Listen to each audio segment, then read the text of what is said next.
സംഭവം സെറ്റാണോ?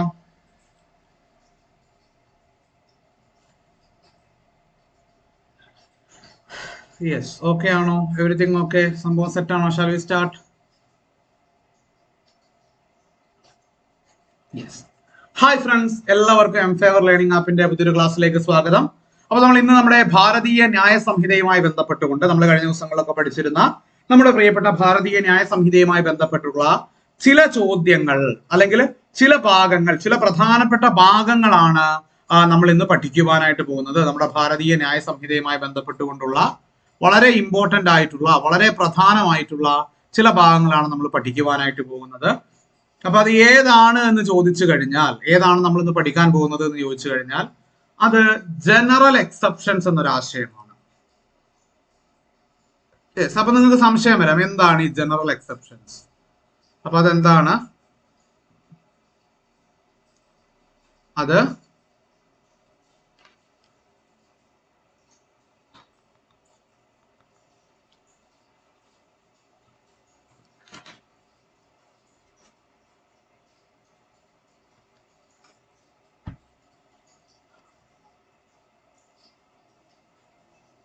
അത്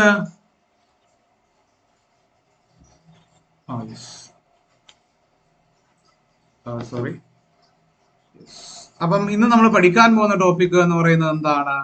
അത് ജനറൽ എക്സെപ്ഷൻസ് എന്ന് പറയുന്ന ഒരു ടോപ്പിക്കാണ്. അപ്പൊ എന്താണ് നമ്മൾ ഈ ജനറൽ എക്സെപ്ഷൻ എന്നതുകൊണ്ട് അർത്ഥമാക്കുന്നത്? അതാണ് നമ്മൾ ആദ്യം മനസ്സിലാക്കേണ്ടത്. നമ്മൾ മുൻ ക്ലാസ്സുകളിൽ പഠിച്ചിരുന്നു, an act or omission made punishable under the law. അതിനെയാണ് നമ്മൾ എന്ത് എന്ന് പറയുക? ഒഫൻസ് എന്ന് പറയുക. എന്താണ്? An act or omission made punishable under the law in force. രാജ്യത്ത് നിലവിലുള്ള നിയമത്തിന്റെ പേരിൽ, അല്ലെങ്കിൽ രാജ്യത്ത് നിലവിലുള്ള ഒരു നിയമത്തെ അടിസ്ഥാനമാക്കിക്കൊണ്ട് ഒരു കുറ്റകൃത്യം അല്ലെങ്കിൽ ഒരു പ്രവൃത്തിയോ ഉപേക്ഷയോ നമുക്ക് കുറ്റമായി കണക്കാക്കാം. അപ്പം ആൻ ആക്ട് എന്നാണ് ഇവിടെ പറഞ്ഞിരിക്കുന്നത്. നമ്മളിവിടെ വ്യക്തമായി മനസ്സിലാക്കേണ്ട ഒരു കാര്യമുണ്ട്. ഇവിടെ ആൻ ആക്ട് എന്നാണ് പറയുന്നത്. അപ്പൊ ഈ ആൻ ആക്ട് എന്നതുകൊണ്ട് ഉദ്ദേശിക്കുന്നത് അതിൽ ഓൾ ആക്ട് പെടുമോ?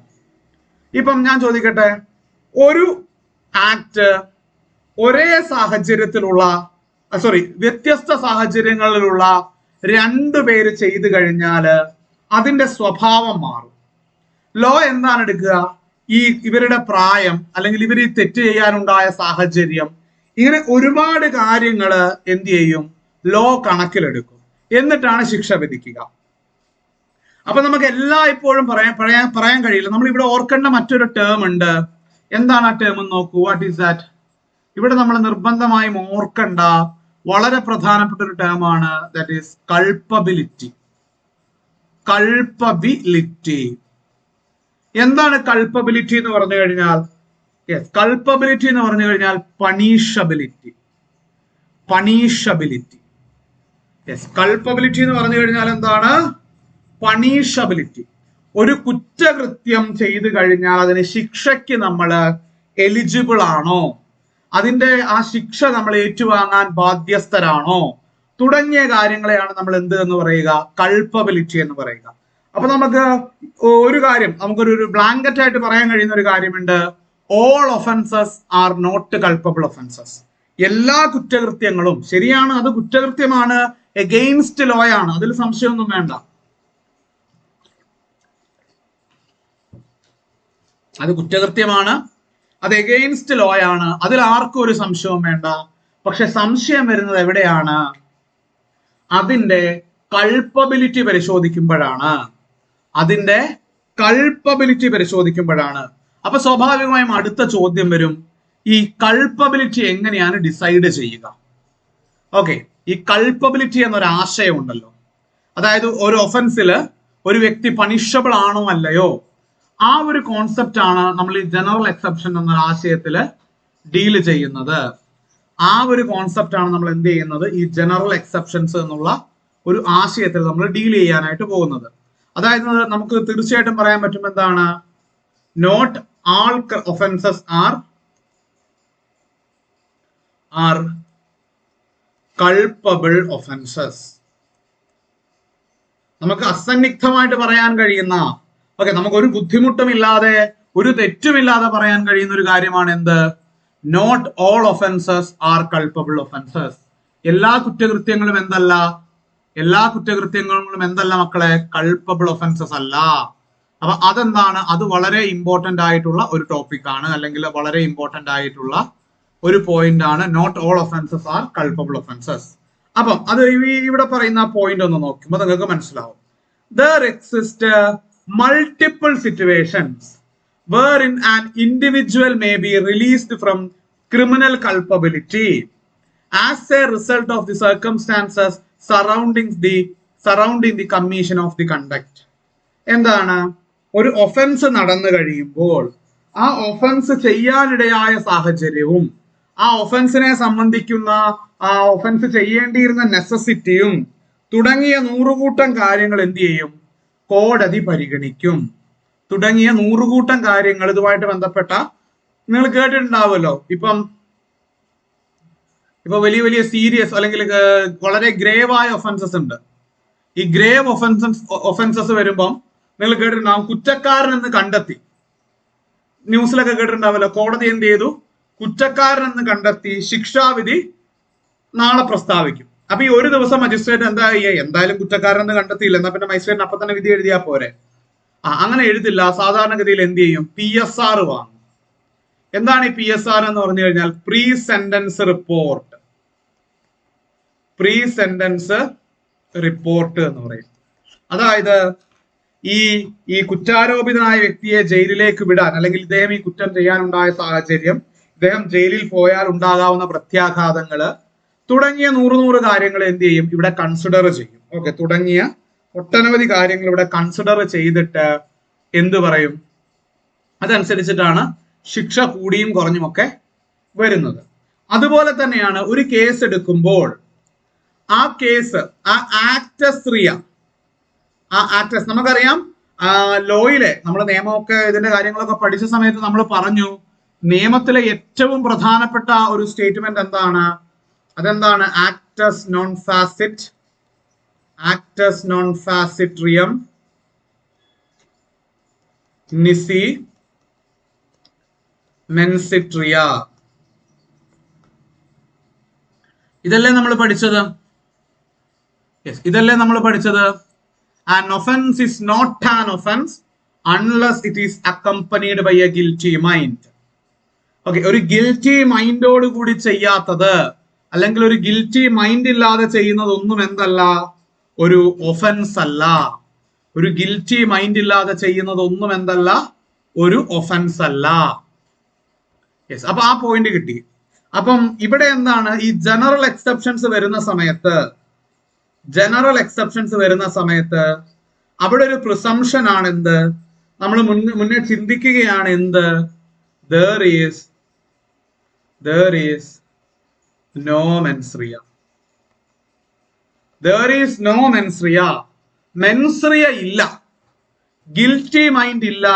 അതല്ല എങ്കിൽ ഗിൽറ്റി മൈൻഡോട് കൂടി അല്ല ഈ പ്രവൃത്തി ചെയ്തിരിക്കുന്നത് എന്ന് നമ്മൾ എന്ത് ചെയ്യുകയാണ്? നമ്മൾ അങ്ങ് ചിന്തിക്കുകയാണ്. ഓക്കെ, ഗിൽറ്റി മൈൻഡ് ഇല്ല, അതല്ല എങ്കിൽ ഗിൽറ്റി മൈൻഡോട് കൂടി അല്ല ഈ പ്രവൃത്തി ചെയ്തിരിക്കുന്നത് എന്ന് നമ്മൾ അങ്ങോട്ട് വിചാരിക്കുകയാണ്. അതാണ് ഇവിടെ സംഭവിക്കുന്നത്. പോയിന്റ് കിട്ടിയോ? അപ്പം ആ ഒരു കേസാണ് ഇവിടെ എന്തിൽ വരുന്നത്? ജനറൽ എക്സെപ്ഷൻ എന്നൊരു ആശയത്തിൽ വരുന്നത്. ഓക്കെ, നമുക്കതൊന്ന് പറയുമ്പോൾ നിങ്ങൾക്ക് കുറച്ചുകൂടെ ക്ലിയർ ആകും. എന്താണ്?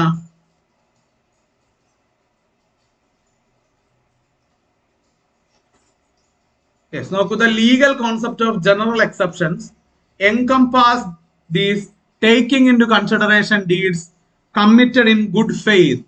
Okay, committed in good faith by accident under certain circumstances without the intent to commit a crime. അപ്പൊ പല സാഹചര്യങ്ങളിലും എന്ത് ചെയ്യാം? ഇങ്ങനെ ഒഫൻസ് ഉണ്ടായേക്കാം. പല സാഹചര്യങ്ങളിലും ഇത്തരത്തില് ഒഫൻസ് ഉണ്ടായേക്കാം. അപ്പം അല്ലെങ്കിൽ ഒരു act which may be an offence. അതുണ്ടാകാം, പക്ഷെ നമ്മൾ എന്താണ് നോക്കുക? Reason for the act. Reason for the act. അതല്ല എങ്കിൽ നമ്മൾ അവിടെ നോക്കുന്ന മറ്റൊരു കാര്യമുണ്ട്. അതെന്താണെന്ന് അറിയാമോ? അത് റീസൺ ഫോർ ദി ആക്ട് നോക്കും. അതല്ല എങ്കിൽ നമ്മൾ എന്ത് നോക്കും? നെസസിറ്റി ഓഫ് ദി ആക്ട് നോക്കും. Necessity of the act. ആ ആക്ട് ചെയ്യേണ്ടിയിരുന്നോ? ആ ആക്ട് ചെയ്യേണ്ടത് നിർബന്ധമായിരുന്നോ?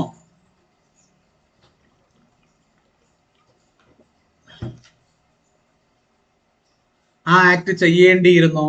അതല്ല, ആ ആക്ട് ചെയ്യേണ്ടത് നിർബന്ധമായിരുന്നോ? തുടങ്ങിയ കാര്യങ്ങളൊക്കെ നമ്മൾ കൺസിഡർ ചെയ്തിട്ടാണ് ഈ ജനറൽ എക്സെപ്ഷൻസ് എന്നൊരു കോൺസെപ്റ്റ് തന്നെ നമ്മളിവിടെ കൊണ്ടുവന്നിരിക്കുന്നത്. ഓക്കെ, അപ്പം നമ്മൾക്ക് ഓരോ എക്സെപ്ഷൻ ആയിട്ട് പറയുമ്പം നിങ്ങൾക്കത് കുറച്ചുകൂടി വ്യക്തമായിട്ട് മനസ്സിലാകും.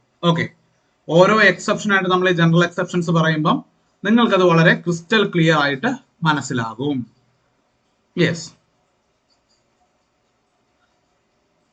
it is easier to understand how the legal system acknowledges human fallibility and provides justification for certain actions when we were aware of these exceptions. അപ്പൊ എന്താണ്? മനുഷ്യന് തെറ്റുപറ്റാനുള്ള സാധ്യതയൊക്കെ ഉണ്ട്.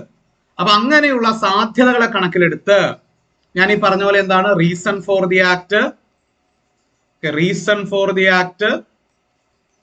നെസസിറ്റി ഓഫ് ദി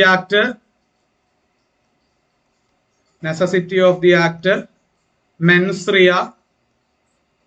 മെൻസ്രിയ, ഇതൊക്കെ കൺസിഡർ ചെയ്തിട്ടാണ് നമ്മൾ എന്ത് ചെയ്യുക? ഒരു ഒഫൻസിന്റെ കൾപ്പബിലിറ്റി ഡിസൈഡ് ചെയ്യുക. അപ്പം ഇതിലൊന്നും റീസൺ വാസ് ആൻ ഇനവിക്റ്റബിൾ റീസൺ. ഒരു ഇനവിക്റ്റബിൾ റീസൺ ആയിരുന്നു. പിന്നെ നെസസിറ്റി എന്തായിരുന്നു? അത് ചെയ്യുകയല്ലാതെ മറ്റൊരു വഴിയും ആ വ്യക്തിയുടെ മുമ്പിൽ ഇല്ലായിരുന്നു. അതല്ലാതെ എന്താണ്? മെൻസ്രിയ അവിടെ പ്രൈമാ fascia നിലനിൽക്കുന്നതല്ല.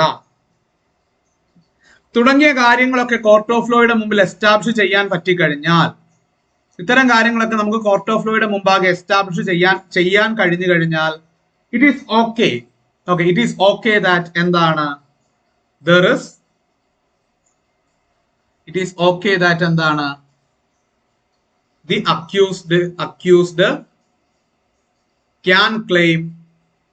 the accused can claim എന്താണ്?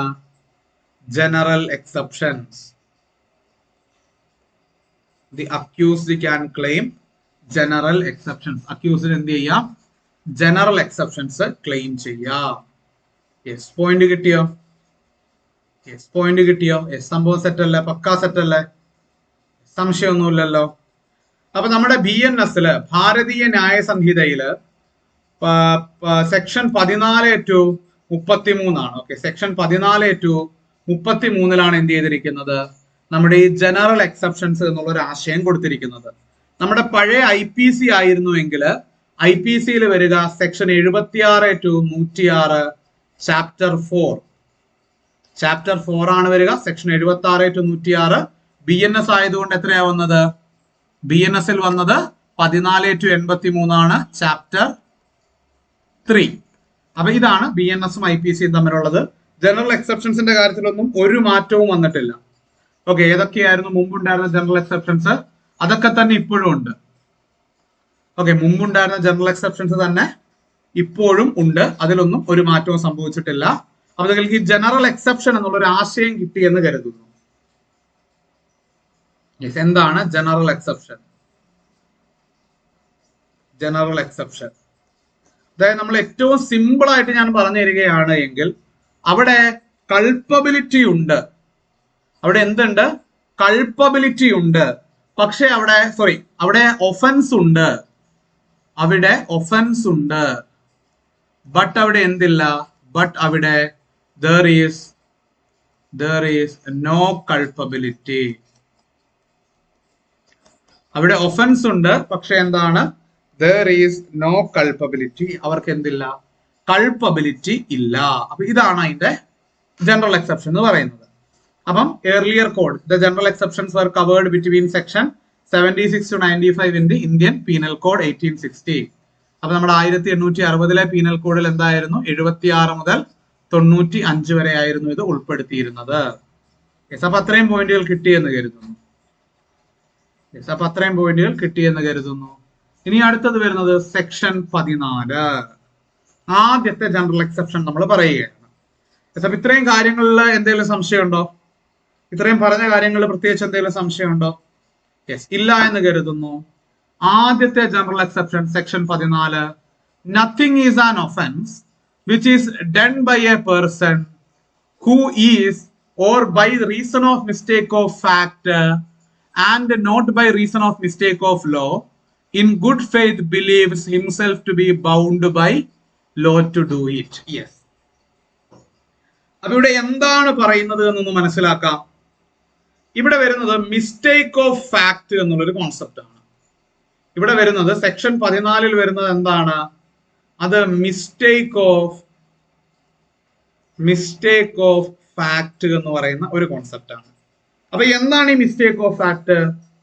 ഒരു വ്യക്തി അദ്ദേഹം അത് ചെയ്യുന്നു എന്നോ അതല്ല അദ്ദേഹം അത് ചെയ്യാൻ ബാധ്യസ്ഥനാണ് എന്ന ഉത്തമ വിശ്വാസത്തിന്റെ പുറത്തോ സദുദ്ദേശത്തോടുകൂടി ഒരു പ്രവൃത്തി ചെയ്തു കഴിഞ്ഞാൽ ഈവൻ അദ്ദേഹം ചെയ്ത പ്രവൃത്തി തെറ്റാണ് എങ്കിലും അദ്ദേഹത്തിന് കൾപ്പബിലിറ്റി ഇല്ല. ഇപ്പൊ ഞാനൊരു ഉദാഹരണം പറയാം. ഇപ്പം എ എന്ന് പറയുന്ന വ്യക്തി, ബി എന്ന് പറയുന്ന വ്യക്തി, സി എന്ന് പറയുന്ന വ്യക്തി, ഡി എന്ന് പറയുന്ന വ്യക്തി, ഇത്രയും പേര് ഓർത്തു വെക്കുക. എ ബി സി ഡി 4 പേര്. ഈ ബി ആരാണെന്ന് അറിയാമോ? യെസ്, ഈ ബി ആണ് നമ്മുടെ 2020 സിനിമയിലെ 2020 എന്ന് പറഞ്ഞ ഒരു സിനിമ ഉണ്ടായിരുന്നു, എല്ലാ നടന്മാരും കൂടെ അഭിനയിച്ച. അപ്പൊ ഈ 2020 സിനിമയിലെ ദിലീപ് ആണ് ബി. ഓക്കെ, ഡി ആണ് സുരേഷ് ഗോപി. എ എന്ന് പറയുന്നത് ലാലേട്ടൻ. ഓക്കെ, എ എന്ന് പറയുന്ന ലാലേട്ടനാണ്.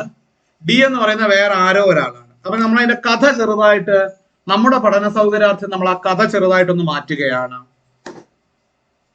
ഡി, ഈ ഡി എന്ത് ചെയ്യാണ്? ഡി സത്യത്തിൽ ബി യെ കുത്തിക്കൊന്ന് ഓടിപ്പോയി. ഓക്കെ, ഡി എന്ത് ചെയ്യുന്നു? ബി യെ കുത്തിക്കൊന്ന് ഓടിപ്പോയി. പക്ഷെ എന്ത് ചെയ്തു?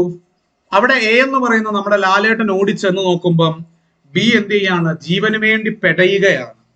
അങ്ങനെ ജീവന് വേണ്ടി ബി പെടയുന്ന കണ്ടപ്പം ലാലേട്ടൻ എന്ത് ചെയ്തു? ഈ കത്തി അങ്ങ് വലിച്ചൂരി. കത്തി വലിച്ചൂരിയപ്പോ ആണ്ടടാ സുരേഷ് ഗോപി ക്ലബിൽ, പോലീസ് ക്ലബിൽ വെച്ച് 2 എണ്ണമൊക്കെ അടിച്ചിട്ട് വണ്ടിയൊക്കെ ഓടിച്ചോണ്ട് വരുമ്പം മോഹൻലാല് ഒരു കയ്യില് ബി എയും പിടിച്ചിരിക്കുന്നു, മറ്റേ കൈ, ഇത് ദിലീപ് അല്ല, ഇന്ദ്രജിത്ത് ആയിരുന്നു അല്ലേ? ഇന്ദ്രജിത്ത്. യെസ്, ഒരു കയ്യില് നമ്മുടെ ഇന്ദ്രജിത്തിനെ പിടിച്ചിരിക്കുന്നു, മറ്റേ കയ്യില് ചോര പുരണ്ട കത്തി പിടിച്ചിരിക്കുന്നു. അപ്പം എന്റെ ചോദ്യം ഇത്രയേ ഉള്ളൂ, ഇവിടെ എന്തുണ്ട്? there is a reason to believe. Suresh ഗോപിക്ക് അല്ലെങ്കിൽ ഡിക്ക് എന്തുണ്ട്? ഡിക്ക് ഒരു റീസൺ ടു ബിലീവ് ഉണ്ട്. എന്താണ്? ഈ കുറ്റകൃത്യം ചെയ്തത് ലാലേട്ടനാണ്. ഓക്കെ, ഈ കുറ്റകൃത്യം ചെയ്തത് ലാലേട്ടനാണ് എന്ന് വിശ്വസിക്കാൻ എന്തുണ്ട്?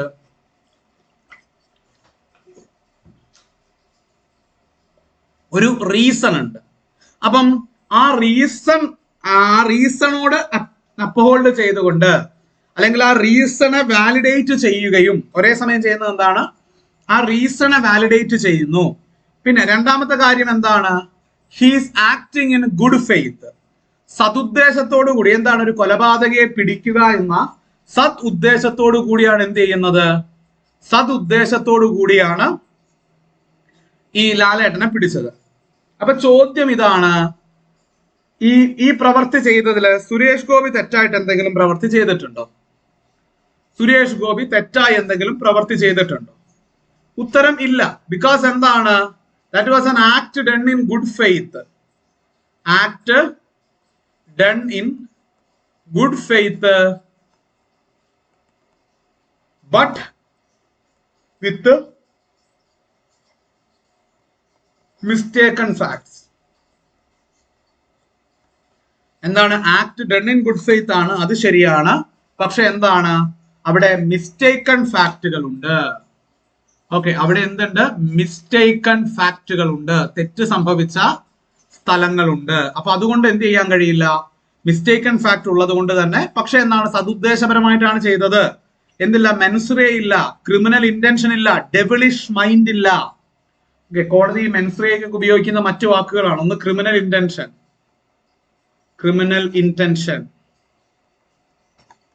മറ്റൊന്ന് ഡെവിളിഷ് മൈൻഡ്, മറ്റൊന്ന് ഡെവിളിഷ് മൈൻഡ് തുടങ്ങിയ കാര്യങ്ങളൊന്നും എന്തില്ല, ഇവിടെ ഇല്ല. അതുകൊണ്ട് തന്നെ എന്താണ്, സേവ്ഡ് ആണ്. ഓക്കെ, അതാണ് mistake of fact. Okay, section 14 പറയുന്ന മിസ്റ്റേക്ക് ഓഫ് ഫാക്ട്. ഇപ്പൊ ഞാൻ മറ്റൊരു ഉദാഹരണം പറയാം, അപ്പൊ നമുക്ക് കുറച്ചുകൂടെ എളുപ്പത്തിൽ മനസ്സിലാവും. അപ്പം സപ്പോസ് എന്റെ നാട്ടില് ഒരു സംഭവം നടന്നതാണ്.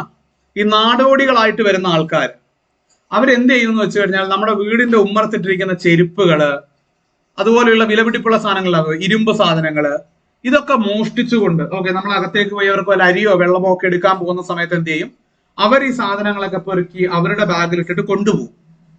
അപ്പൊ അങ്ങനെ നാട്ടിലൊരു വീട്ടിൽ അങ്ങനെ ഒരു വിഷയം ഉണ്ടായി. അങ്ങനെ വിഷയം ഉണ്ടായി കഴിഞ്ഞപ്പോൾ എന്ത് ചെയ്തു, ഈ നാടോടികളുടെ സംഘത്തെ നമ്മുടെ അവിടെയുള്ള യുവാക്കള് തടഞ്ഞു വെച്ചു. കുറച്ച് യുവാക്കൾ എന്ത് ചെയ്തു, ഈ നാടോടി സംഘത്തെ തടഞ്ഞു വെച്ചു. അപ്പൊ ഈ നാടോടി സംഘത്തെ തടഞ്ഞു വെച്ചപ്പം പോലീസ് വന്നു, പ്രശ്നമൊക്കെ ആയി. അപ്പം പോലീസ് വന്ന് ഇതിനെ കുറിച്ച് അന്വേഷണം നടത്തുകയും ഇവരെ പരിശോധിക്കുകയും ഇന്ററോഗേറ്റ് ചെയ്യുകയും ഒക്കെ ചെയ്തപ്പോൾ പോലീസിന് മനസ്സിലായി എന്താണ്, ഇവർക്ക് ഇതുമായി ഒരു ബന്ധവുമില്ല. ഈ പറയുന്ന സാധനങ്ങൾ വന്ന് മോഷ്ടിക്കുന്ന ആൾക്കാരായിട്ടുള്ള നാടോടികളുണ്ടല്ലോ, ആ നാടോടികളുമായിട്ട് ഈ നാടോടികൾക്ക് ഒരു ബന്ധവും ഇല്ല. ഇത് നല്ല ഒന്നാന്തരം കുടുംബത്ത് പിറന്ന നാടോടികളാണ്. അപ്പൊ എന്ത് ചെയ്തു, അവരെ പോലീസ് പിന്നെ വിട്ടു. അപ്പൊ ഞാൻ ചോദിക്കുന്നത്, അവരെ തടഞ്ഞു വെച്ച നാട്ടുകാർക്ക് നമുക്ക് റോങ്ഫുൾ കൺഫൈൻമെന്റിന് അവർക്കെതിരെ കേസെടുക്കാൻ പറ്റുമോ? അവരെ തടഞ്ഞു വെച്ച നാട്ടുകാർക്കെതിരെ നമുക്ക് റോങ്ഫുൾ കൺഫൈൻമെന്റിന് കേസെടുക്കാൻ പറ്റുമോ? ഇല്ല, പറ്റില്ല. കാരണം എന്താണ്, ആ ആക്ട് അവരെ ചെയ്തിരിക്കുന്ന എന്താണ്, due to a mistake of fact ആണ്. അവർ വിശ്വസിച്ചിരുന്ന അല്ലെങ്കിൽ അവർ കരുതിയിരുന്ന ഒരു ഫാക്റ്റിൽ എന്ത് ചെയ്തു, ഒരു തെറ്റ് സംഭവിച്ചു. രണ്ടാമത്തെ കാര്യം എന്താണ്, വിത്ത് മാലഫൈഡ് ഇന്റൻഷൻ അല്ല ചെയ്തിരിക്കുന്നത്. തെറ്റായ ഒരു ഉദ്ദേശവും വെച്ചിട്ടല്ല അവർ ചെയ്തിരിക്കുന്നത്, വിത്ത് ബോണഫൈഡ് ഇന്റൻഷൻ ആണ്. എന്താണ്, നാട്ടിലൊരു കുറ്റകൃത്യം നടക്കുന്നു, ആ കുറ്റകൃത്യം എന്ത് ചെയ്യണം, തടയണം. ആ കുറ്റകൃത്യം തടയുക എന്ന ബോണഫൈഡ് ഇന്റൻഷനോട് കൂടിയിട്ടാണ്, സതുദ്ദേശപരമായ നടപടിയോട് കൂടിയിട്ടാണ് ആര് ചെയ്തത്, നാട്ടിലെ യുവാക്കൾ ആ പ്രവൃത്തിയിൽ ഏർപ്പെട്ടത്. അപ്പൊ അതുകൊണ്ട് അവർക്ക് എന്തുണ്ട്, ഇമ്മ്യൂണിറ്റി ഉണ്ട്.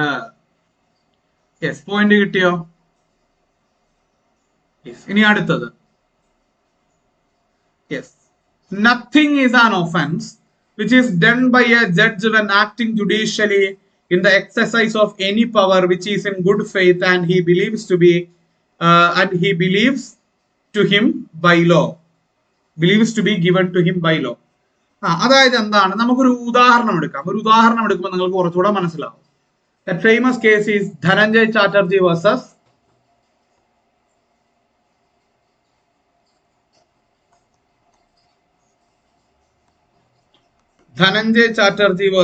State of West Bengal. Dhananjay Chatterjee versus state of west Bengal. Case നിങ്ങൾക്ക് അറിയാമായിരിക്കുമല്ലോ. യെസ്, ഒരു വീട്ടിലെ ഒരു പെൺകുട്ടി, ഒരു 10ാം ക്ലാസ്സുകാരിയായ പെൺകുട്ടി കൊല്ലപ്പെടുന്നു. അതേ തുടർന്ന് ആ ഫ്ളാറ്റിലെ വാച്ച്മാനായ ധനഞ്ജയ് ചാറ്റർജി പോലീസ് അറസ്റ്റ് ചെയ്യുന്നു. അതേ തുടർന്ന് എന്ത് ചെയ്യുന്നു, ഇദ്ദേഹത്തിനെതിരെ സംശയാതീതമായ കുറ്റം തെളിയിക്കപ്പെടുന്നു. ഇദ്ദേഹത്തെ വധശിക്ഷയ്ക്ക് വിധിക്കുന്നു, വധശിക്ഷ നടപ്പാക്കുന്നു. അതാണ് അവിടെ സംഭവിച്ചത്. എന്നാൽ പിന്നീട് നടന്ന അന്വേഷണങ്ങളിൽ നിന്ന് ഒരു കാര്യം വ്യക്തമായി, ധനഞ്ജയ് ചാറ്റർജിക്ക് ഈ കേസുമായിട്ട് വലിയ ബന്ധമൊന്നുമില്ല. ആ കുട്ടിയെ കൊന്നത് ധനഞ്ജയ് ചാറ്റർജി അല്ല. അങ്ങനെ ഒരു ഇൻഫോർമേഷൻ പിന്നീട് വരികയുണ്ടായി. അപ്പൊ ഇവിടെ ചോദിക്കുന്ന ഒരു ചോദ്യം, ഇനി കാലാന്തരത്തിൽ ധനഞ്ജയ് ചാറ്റർജി നിരപരാധിയാണ് എന്ന് തെളിയുകയാണ്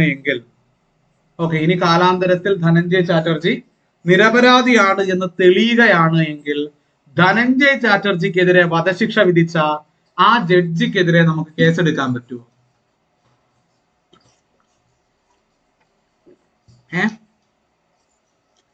കാലാന്തരത്തിൽ ധനഞ്ജയ് ചാറ്റർജിക്ക് അല്ലെങ്കിൽ ധനഞ്ജയ് ചാറ്റർജി നിരപരാധിയാണ് ഇപ്പോൾ എന്താണത് ഇൻഫോർമലി എല്ലാവർക്കും അറിയാം. ഓക്കെ, ആ കേസിന്റെ പുറകിൽ ഒരുപാട് പൊളിറ്റിക്സ് ഉണ്ടായിരുന്നു, ഒരുപാട് കാസ്റ്റ് ഉണ്ടായിരുന്നു, അങ്ങനെ കുറെ വിഷയങ്ങൾ ഉണ്ടായിരുന്നു. ഏറ്റപ്പോ എന്താണ്, അപ്പൊ ധനഞ്ജയ് ചാറ്റർജി നിരപരാധിയാണ് എന്ന് തെളിഞ്ഞു കഴിഞ്ഞാൽ ഈ ധനഞ്ജയ് ചാറ്റർജിക്ക് വധശിക്ഷ വിധിച്ച ജഡ്ജിയെ എന്ത് ചെയ്യും? അതാണ് നമ്മുടെ ചോദ്യം. യെസ്, അതിന്റെ ഉത്തരം ഒന്നേ ഉള്ളൂ. ജഡ്ജിക്ക് അവിടെ ഒരു ലയബിലിറ്റിയും ഇല്ല. ഓക്കെ, ജഡ്ജിക്ക് എന്തില്ല? ജഡ്ജിക്ക് ഒരു ലയബിലിറ്റിയും അവിടെ ഇല്ല. Judge will not be held okay for the abetment of murder, അല്ലെങ്കിൽ എന്താണ്, കൊലപാതക പ്രേരണയ്ക്കൊന്നും ജഡ്ജിക്കെതിരെ കേസെടുക്കാൻ പറ്റില്ല. അതിന്റെ കാരണം എന്താണ് ജഡ്ജിക്കെതിരെ കേസെടുക്കാൻ പറ്റാത്തത്? ജഡ്ജിക്ക് കൊമ്പുള്ളത് കൊണ്ടാണോ? അല്ല. Section 15 of the Bharatiya Nyaya Sanhita provides immunity from criminal liabilities for judges acting judicially. Okay, അവരുടെ ഒഫീഷ്യൽ കപ്പാസിറ്റിയിൽ ആക്ട് ചെയ്യുന്ന, അപ്പൊ നമുക്ക് ഈ സെക്ഷൻ 15 പ്രകാരമുള്ള, ഓർക്കേണ്ട കാര്യമാണ്, സെക്ഷൻ 15 പ്രകാരം ഒരു ജഡ്ജിക്ക് കിട്ടുന്ന ഇമ്മ്യൂണിറ്റീസ് കിട്ടണമെങ്കിൽ ഓടിപ്പോയാൽ കിട്ടില്ല. ഓക്കെ, സെക്ഷൻ 15 പ്രകാരം ഒരു ജഡ്ജിക്ക് കിട്ടുന്ന ഇമ്മ്യൂണിറ്റീസ് കിട്ടണമെങ്കിൽ നമ്മൾ ഓടിപ്പോയിട്ട് എനിക്ക് ഇമ്മ്യൂണിറ്റീസ് വേണമെന്ന് പറഞ്ഞാൽ ഒരു ജഡ്ജിക്ക് കിട്ടില്ല. There are 3 conditions. ഒരു ജഡ്ജി എന്ത് ചെയ്യണം? 3 കണ്ടീഷൻസ് എന്ത് ചെയ്യണം? ഫില്ല് ചെയ്യണം. 3 കണ്ടീഷൻസ് ഫില്ല് ചെയ്താൽ മാത്രമേ ജഡ്ജിക്ക് എന്ത് ചെയ്യാൻ പറ്റുള്ളൂ? ജഡ്ജിക്ക് ഇമ്മ്യൂണിറ്റി ക്ലെയിം ചെയ്യാൻ പറ്റുള്ളൂ. ഒന്ന് എന്താണ്? Acted in his official capacity. Judge എന്തായിരിക്കണം? ജഡ്ജി അദ്ദേഹത്തിന്റെ ഒഫീഷ്യൽ കപ്പാസിറ്റിയിൽ ആക്ട് ചെയ്തിരിക്കണം. ഒന്നാമത്തെ കാര്യം, the judge must have acted in his official capacity. Yes. രണ്ടാമത്തെ കാര്യം എന്താണ്? രണ്ടാമത്തെ കാര്യം the judge should have taken the decision with bona fide intention. Okay, എന്താണ് വിത്ത് ബോണഫൈഡ് ഇന്റൻഷൻ? സദുദ്ദേശത്തോടു കൂടിയായിരിക്കണം എന്ത് ചെയ്യേണ്ടത്? ആ ജഡ്ജി ഉത്തരവ് ഇറക്കേണ്ടത്. ഇനി മൂന്നാമത്തെ ഒരു കാര്യമുണ്ട്. മൂന്നാമത്തെ കാര്യം എന്ന് പറയുന്നത്, the judge shouldn't have crossed his limits. ആ ജഡ്ജ് എന്ത് ചെയ്യാൻ പാടില്ല? ഒരു കാരണവശാലും അദ്ദേഹത്തിന് ഒരു പരിധിയുണ്ട്, അത് ക്രോസ് ചെയ്യാൻ പാടില്ല. ഇപ്പൊ ഞാൻ ഉദാഹരണം പറയുകയാണെങ്കിൽ, ഒരിക്കലും എന്ത് ചെയ്യാൻ പാടില്ല? വളരെ ഗ്രേവ് ആയിട്ടുള്ള ഒരു ക്രൈം, ഓക്കെ, വളരെ ഗ്രേവ് ആയിട്ടുള്ള ഒരു ക്രൈമിന്റെ കാര്യം ഒരു മജിസ്ട്രേറ്റിന് മുമ്പിൽ വരികയാണ്. അപ്പൊ മജിസ്ട്രേറ്റ് നോക്കുമ്പോ എന്താണ്? Public opinion, okay, public opinion ഈ പ്രതിക്ക് എതിരാണ്. അപ്പൊ മജിസ്ട്രേറ്റിനെ കുറച്ച് നിലയം ആയിക്കോട്ടെ എന്ന് കരുതി മജിസ്ട്രേറ്റ് എന്ത് ചെയ്യുന്നു? അങ്ങോട്ട് ഇയാളെ തൂക്കാൻ വിധിക്കുന്നു. അപ്പൊ ചോദ്യം ഇതാണ്, അവിടെ മജിസ്ട്രേറ്റ് തൂക്കാൻ വിധിക്കാൻ പറ്റുമോ? അങ്ങനെ മജിസ്ട്രേറ്റ് തൂക്കാൻ വിധിച്ചു കഴിഞ്ഞാല് ഏതെങ്കിലും വെളിവില്ലാത്ത ആരാച്ചാര തൂക്ക് നടപ്പാക്കി കഴിഞ്ഞാൽ മജിസ്ട്രേറ്റിന് ഇമ്മ്യൂണിറ്റി കിട്ടുമോ? കിട്ടില്ല. കാരണം എന്താണ്? മജിസ്ട്രേറ്റിന് തൂക്കാൻ അധികാരമില്ല. കാരണം എന്താണ്? മജിസ്ട്രേറ്റിന് തൂക്കാൻ അധികാരവും അവകാശവും ഇല്ല. സോ അതുകൊണ്ട് എന്ത് കിട്ടില്ല? ഒരു തരത്തിലുള്ള ഇമ്മ്യൂണിറ്റിയും ലഭിക്കുകയില്ല. അപ്പൊ ആ പോയിന്റ് എന്ത് ചെയ്യണം? ഓർത്തു വെക്കണം. ഓരോ ജഡ്ജസിനും അല്ലെങ്കിൽ ഓരോ ജുഡീഷ്യൽ ഓഫീസേഴ്സിനും എന്തുണ്ട്? അവർക്ക് കൊടുത്തിരിക്കുന്ന ഒരു പരിധിയുണ്ട്. ഓരോ ജുഡീഷ്യൽ ഓഫീസേഴ്സിനും അവർക്ക് കൊടുത്തിരിക്കുന്ന ഒരു പരിധിയുണ്ട്. ആ പരിധി വിട്ട് അവർക്ക് പുറത്തു പോകാനായിട്ട്, അല്ലെങ്കിൽ ആ പരിധിക്ക് എതിരെ, ആ പരിധിയിലും അധികമായിട്ട് അവർക്ക് എന്ത് ചെയ്യാൻ സാധിക്കില്ല? അധികാരം വിനിയോഗിക്കാനായിട്ട് സാധിക്കില്ല. അങ്ങനെ പരിധിയിൽ അധികമായിട്ട് അധികാരം വിനിയോഗിച്ച് എന്തെങ്കിലും ഒരു വിഷയം ഉണ്ടായി കഴിഞ്ഞാൽ പിന്നെ എന്തുണ്ടാവില്ല? ജഡ്ജിന് ഇമ്മ്യൂണിറ്റി കിട്ടില്ല. ഓക്കെ, പോയിന്റ് കിട്ടിയോ? ആ പരിധിക്ക് അല്ലെങ്കിൽ ആ പരിധിക്ക് വിപരീതമായിട്ട് എന്തെങ്കിലും സംഭവിച്ചു കഴിഞ്ഞാൽ എന്ത് കിട്ടില്ല? ജഡ്ജിന് ഇമ്മ്യൂണിറ്റി കിട്ടില്ല. യെസ്, പോയിന്റ് കിട്ടിയോ? സംഭവം സെറ്റല്ലേ? സംശയമൊന്നുമില്ലല്ലോ. സംഭവം സെറ്റ് അല്ലേ? സംശയമൊന്നുമില്ലല്ലോ. യെസ്, അങ്ങനെയാണെങ്കിൽ നമുക്ക് എന്ത് ചെയ്യാം? നമുക്ക് അടുത്തത് പിടിക്കാം. യെസ്, അടുത്തത് എന്താണെന്ന് നോക്കൂ. യെസ്, അതായത് nothing which is done in pursuance of or which is warranted by the judgment or order of a court if done while such judgment or order maintains in force is an offense. അതായത് എന്ത് ചെയ്യാണ്? ഒരു കോടതി ഉത്തരവിന്റെ പുറത്ത്, okay, ഒരു court ഓർഡറിന്റെ പുറത്ത് ഒരു നടപടി എടുത്തു കഴിഞ്ഞാൽ, ഇപ്പൊ എന്ത് ചെയ്യാണ്? ഇപ്പൊ ഒരു ഇവാക്വേഷന് കോർട്ട്, എവിക്ഷന്, അതായത് എന്താണ്? ഒരു വ്യക്തി മറ്റൊരു വ്യക്തിയുടെ പറമ്പില് അനധികൃതമായിട്ട് കുടിയേറി താമസിക്കുകയാണ്.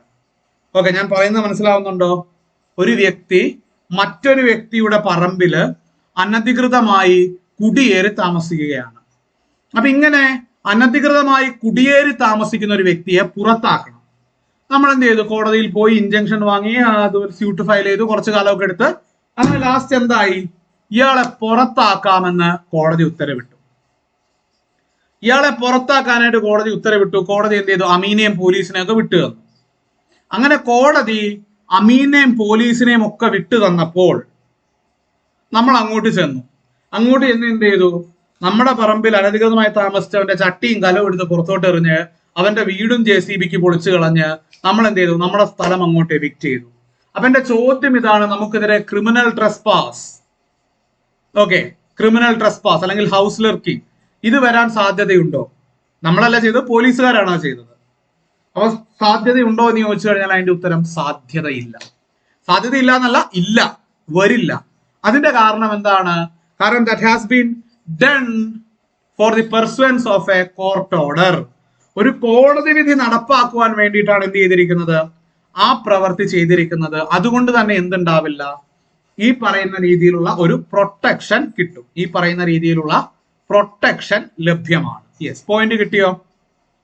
യെസ്, പോയിന്റ് കിട്ടിയോ? സംഭവം സെറ്റ് അല്ലേ? യെസ്, അങ്ങനെയാണെങ്കിൽ അടുത്ത ടോപ്പിക്കിലേക്ക് പോകാം. അല്ലെങ്കിൽ ഞാൻ ഉദാഹരണം പറയാം. നമ്മളൊരു ആരാച്ചാരി എടുക്കുക. നമ്മൾ ഈ പറഞ്ഞ ധനഞ്ജയ് ചാറ്റർജിയുടെ കേസ് തന്നെ എടുക്കുക. അപ്പൊ നമ്മൾ ഈ ധനഞ്ജയ് ചാറ്റർജിയുടെ കേസ് നമ്മൾ എടുത്തു കഴിയുമ്പോൾ, എന്താണ് അവിടെ സംഭവിക്കുന്നത്? ഈ ആരാച്ചാര് എന്ന് പറയുന്ന വ്യക്തി എന്ത് ചെയ്യാണ്? ധനഞ്ജയ് ചാറ്റർജിയെ അങ്ങ് തൂക്കിക്കൊന്നു. കുറെ കാലങ്ങൾക്ക് ശേഷം തെളിഞ്ഞു എന്താണ്? ധനഞ്ജയ് ചാറ്റർജി നിരപരാധിയായിരുന്നു എന്ന് വർഷങ്ങൾക്ക് ശേഷം തെളിഞ്ഞു. അപ്പൊ ചോദ്യം ഇതാണ്, വർഷങ്ങൾക്ക് ശേഷം ധനഞ്ജയ് ചാറ്റർജി നിരപരാധിയായിരുന്നു എന്ന് തെളിഞ്ഞത് കൊണ്ട് പ്രത്യേകിച്ച് എന്തെങ്കിലും ഗുണമുണ്ടോ? അല്ലെങ്കിൽ ഈ ആരാച്ചാർക്കെതിരെ കേസെടുക്കാൻ സാധിക്കുമോ? ഫോർ മർഡർ അല്ലെങ്കിൽ കൾപ്പബിൾ ഹോമിസൈഡ് ആരാച്ചാർക്കെതിരെ കേസെടുക്കാൻ സാധിക്കുമോ?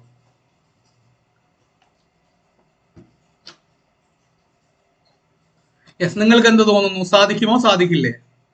അതിന്റെ ഉത്തരം ഒന്നേ ഉള്ളൂ, സാധിക്കില്ല. ഓക്കെ, ആരാച്ചാർക്കെതിരെ കേസെടുക്കാൻ നമുക്ക് എന്ത് ചെയ്യില്ല? സാധിക്കില്ല. അതിന്റെ കാരണം വളരെ ക്ലിയർ ആണ്.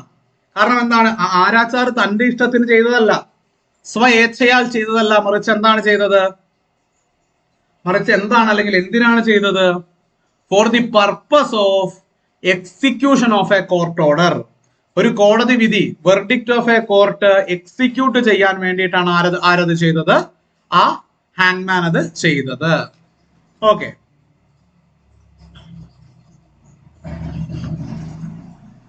അപ്പൊ അത് കിട്ടിയെന്ന് തോന്നുന്നു. യെസ്, അടുത്തത് എന്താണ്? Section 17, nothing is an offence. അപ്പം 14 കിട്ടി, 15 കിട്ടി, 16 കിട്ടി. ഇനി നമ്മൾ 17ലേക്ക് പോവുകയാണ്. Nothing is an offense which is done by any person who is justified by law or who by reason of a mistake of fact and not by a mistake of law in good faith believes himself to be justified by law in doing it. അത് ഈ പറഞ്ഞതുപോലെ എന്താണ്? ഇച്ചിരി complicated ആണ്. വായിക്കുമ്പോൾ നിങ്ങൾക്ക് തോന്നുന്നു ഇച്ചിരി കോംപ്ലിക്കേറ്റഡ് ആണ് എന്ന്. ഒരു സംഭവം റൈറ്റ് ആണ്. ഇപ്പൊ ഞാനൊരു ഉദാഹരണം പറയാം. എ എന്ന് പറയുന്ന വ്യക്തി, ഇദ്ദേഹം ഒരു പോലീസ് SP ആണ്. എ ഒരു പോലീസ് SP ആണ്, ബി എന്ന് പറയുന്നത് ഒരു കോൺസ്റ്റബിൾ ആണ്, PC ആണ്. ഓക്കെ, ബി എന്ന് പറയുന്ന ഒരു കോൺസ്റ്റബിൾ ആണ്. അപ്പം ഈ സി എന്ന് പറയുന്നത് നാട്ടിലെ ഒരു പ്രമാദമായ ക്രിമിനൽ പുള്ളിയാണ്.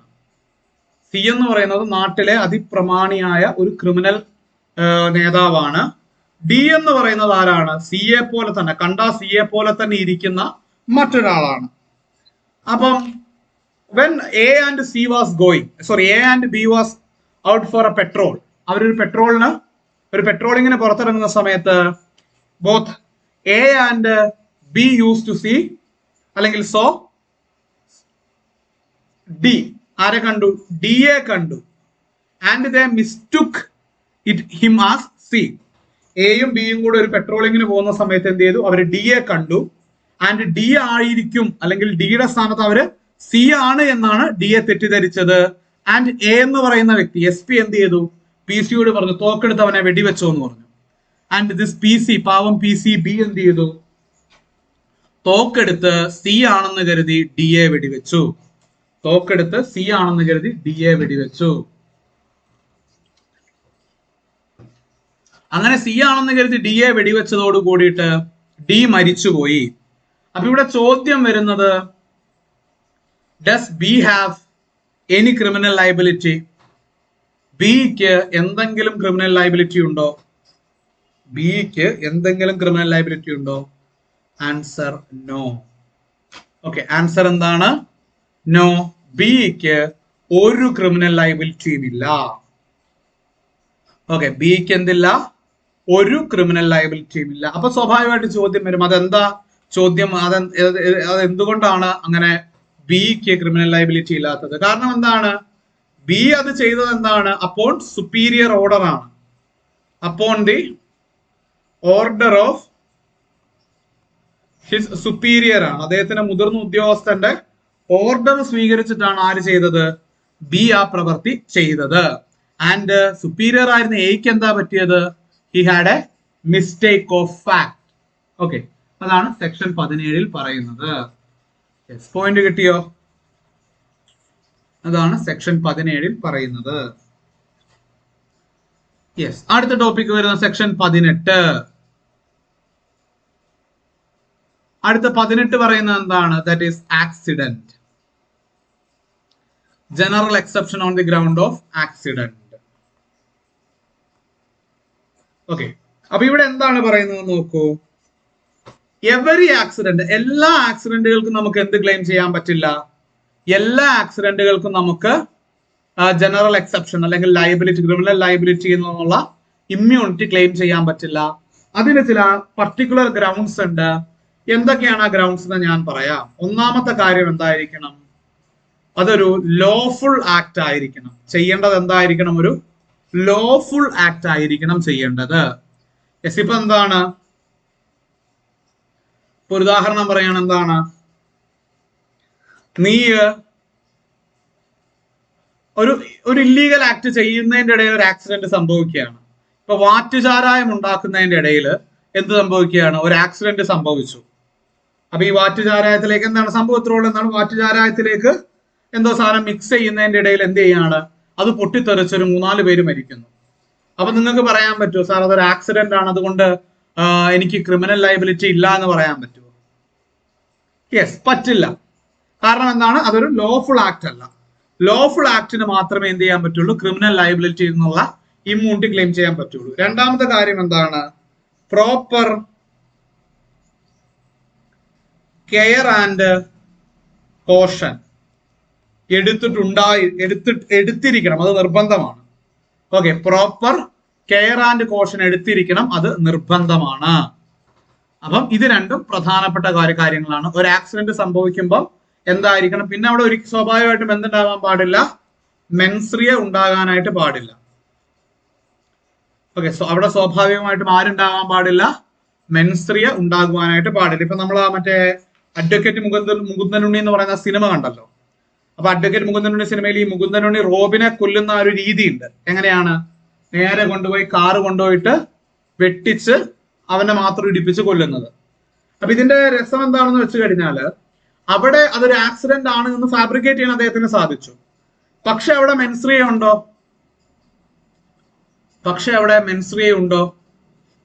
അവിടെ മെൻസ്രിയ ഉണ്ട്. അപ്പൊ അത് എന്തെങ്കിലും ആ കേസ് അതല്ലാതെ വരികയാണ് എങ്കിൽ എന്ത് കിട്ടില്ല? ഈ മെൻസ്രിയ ഉള്ളത് കൊണ്ട് തന്നെ സെക്ഷൻ 18 പ്രകാരമുള്ള ഇമ്മ്യൂണിറ്റി ഫ്രം ക്രിമിനൽ ലയബിലിറ്റി കിട്ടില്ല. യെസ്, പോയിന്റ് കിട്ടിയോ? യെസ്, സെറ്റ് അല്ലേ? സംഭവം സെറ്റ് അല്ലേ? അടുത്ത കാര്യം. അപ്പൊ ആക്സിഡന്റിന് രണ്ട് കാര്യങ്ങൾ ഉണ്ടായിരിക്കണം. ഒന്ന്, accident must occur while performing a lawful act. അത് ഒന്നാമത്തെ കാര്യം. രണ്ടാമത്തെ കാര്യം എന്താണ്? The accident must be a result of a misfortune without intention or knowledge ഉണ്ടായിരിക്കണം. സംഭവിക്കേണ്ടത്. അടുത്തത് എന്താണ്? Proper care and caution has to be taken. Okay, proper care and caution has to be taken before performing the particular act. അത് ചെയ്തിരിക്കണം. ഇപ്പൊ നമ്മുടെ താനൂർ ഒരു boat അപകടം ഉണ്ടായിരുന്നു, ശ്രദ്ധിച്ചോ? താനൂർ ഒരു ബോട്ട് അപകടം ഉണ്ടായി. അപ്പൊ ആ ബോട്ട് ഉടമകൾക്കെതിരെ എന്ത് ചെയ്തു? മനഃപൂർവ്വമല്ലാത്ത നരഹത്യക്ക് കേസെടുത്തു.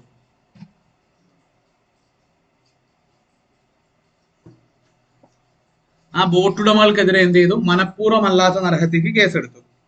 അപ്പൊ എന്റെ ഒരു ക്വസ്റ്റ്യൻ ഇതാണ്, എന്തുകൊണ്ടാണ് ആ ബോട്ട് ഉടമകൾക്കെതിരെ മനഃപൂർവ്വമല്ലാത്ത നരഹത്യക്ക് കേസെടുത്തത്?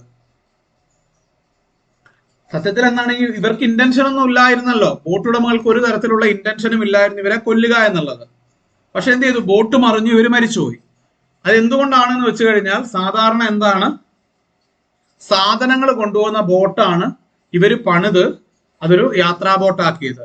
അവിടെ എന്തുണ്ടായില്ല? പ്രോപ്പർ കെയർ ആൻഡ് കോഷൻ ഇല്ലാതെയാണ് എന്ത് ചെയ്തത്? ഒരു യാത്രാ ബോട്ട്, ഒരു സാധനങ്ങൾ കൊണ്ടുപോകുന്ന ബോട്ട് യാത്രാ ബോട്ടാക്കി നീച്ചിലിറക്കി ആൾക്കാരുടെ മരണത്തിന് കാരണമായത്. അതുകൊണ്ടാണ് എന്ത് സംഭവിച്ചത്? അതുകൊണ്ടാണ് അവർക്ക് എന്ത് വന്നത്?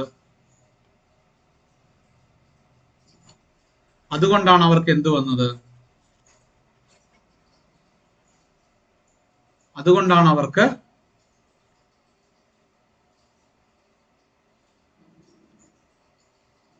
ഈ പറയുന്ന ഇത് വന്നത്.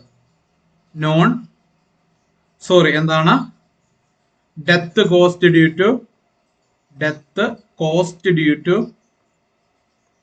Due to rash and negligent act. Okay, അത് ആ ചാർജ് അവർക്കെതിരെ വന്നത്. യെസ്, അപ്പൊ ഞാൻ ഇന്ന് പഠിപ്പിച്ച ഇത്രയും കാര്യങ്ങൾ മനസ്സിലായി എന്ന് കരുതിക്കോട്ടെ.